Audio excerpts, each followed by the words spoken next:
Hello friends, आज हम देखेंगे एंगुलर जेएस और एंगुलर 2+ वर्जन्स का difference. Okay, so let's start. आप यहाँ पे स्क्रीन पे देख सकते हो, मैंने already angular JS and angular में क्या डिफरेंस होता है ये यहाँ पे मेंशन किया है।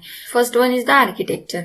So angular JS works on MVC model view controller design. Here view shows the information present in the model and controller process the information. And Angular uses component and directives. Here component is directive with a template.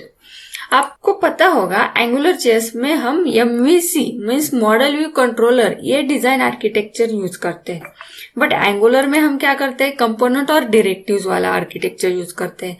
Angular JS में MVC design use करने से क्या होता था, code difficult हो जाता था handle करने के लिए। मोस्ट ऑफ द डेवलपर्स के लिए कोड हैंडलिंग डिफिकल्ट हो जाता था। बट एंगुलर में क्या होता है, हम separate components, separate directives, separate models होते हैं, राउटिंग फाइल्स अलग होती है। सो ये डेवलपर्स के लिए इजी हो जाता है कोड हैंडल करने के लिए। Second, language. Angular JS code is written in JavaScript and in the Angular code is written in the TypeScript. Angular JS में हम जावास्क्रिप्ट यूज करते थे, आपको यहाँ पे नाम से ही पता चलेगा। एंगुलर जेएस यानी JavaScript. Okay, and angular in angular 2+ version में हम टाइपस्क्रिप्ट यूज करते हैं। TypeScript is the superset of JavaScript. आखिर वो कंपाइल होने के बाद जावास्क्रिप्ट में ही कन्वर्ट होता है एंड ब्राउजर पे कोड रन होता है। उसको कहते हैं ट्रांसपिलिंग प्रोसेस होते हैं एंगुलर में। ओके, टाइपस्क्रिप्ट के सिंटैक्स इजी है, रन करने में प्रॉब्लम नहीं होता है बिकॉज छोटे मेथड्स होते हैं, सिंटैक्स रिड्यूस किए हैं। So TypeScript is also easy. Third one is the mobile. Okay, Angular JS code is not mobile friendly, but in the Angular applications are mobile browser friendly. Okay, Angular 2+ version को बनाया ही ऐसे है कि वो mobile friendly, browser friendly application हो।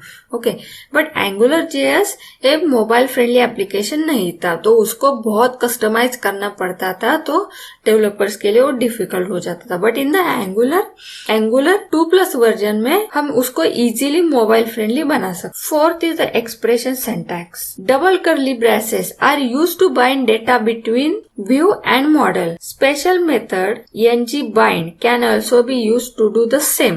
But in the Angular, round brackets and square bracket attribute are used to bind data between view and model. Angular JS में data binding के लिए हम double curly braces यूज करते हैं, but in the Angular हम double curly braces interpolation के लिए use करते हैं एंड डेटा बाइंडिंग के लिए स्क्वायर ब्रैकेट्स और राउंड ब्रैकेट्स होते हैं जहां से हम क्लिक इवेंट पास करते हैं। सो इवेंट बाइंडिंग के लिए एंड प्रॉपर्टी बाइंडिंग के लिए हम स्क्वायर ब्रैकेट्स यूज करते हैं। Dependency injection is not used in angular JS, but in angular 2+ version dependency system is used. Dependency injection ये कंसेप्ट हम एंगुलर 2+ वर्जन में यूज करते हैं, बट एंगुलर जेएस में डिपेंडेंसी इंजेक्शन नाम का कुछ कॉन्सेप्ट था ही नहीं। ओके, सो एंगुलर 2+ वर्जन को उन्होंने बहुत इजी किया है। Then 6 point is routing. @routeprovider.when and @routeprovider.then are used to provide routing information. But in the Angular, @route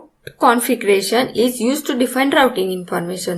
Only @route configuration is हम सेपरेट राउटिंग फाइल में पूरा राउटिंग हम वहाँ मेंटेन करते हैं। तो @route configuration हम राउटिंग इंफॉर्मेशन स्टोर करने के लिए यूज करते हैं। But in the Angular JS we have to use @routeprovider.when and @routeprovider.then. This is the difference. Then management. I already discussed. Angular JS project handle करने में बहुत ज्यादा डिफिकल्ट जाता था। जैसे जैसे प्रोजेक्ट बड़ा होता जाता था तो वैसे वो डिफिकल्ट हो जाता था। बट एंगुलर का कोड स्ट्रक्चर इतना इजी है कि वो डेवलपर्स को इजीली हैंडल हो जाता है। So this is the difference. Thank you.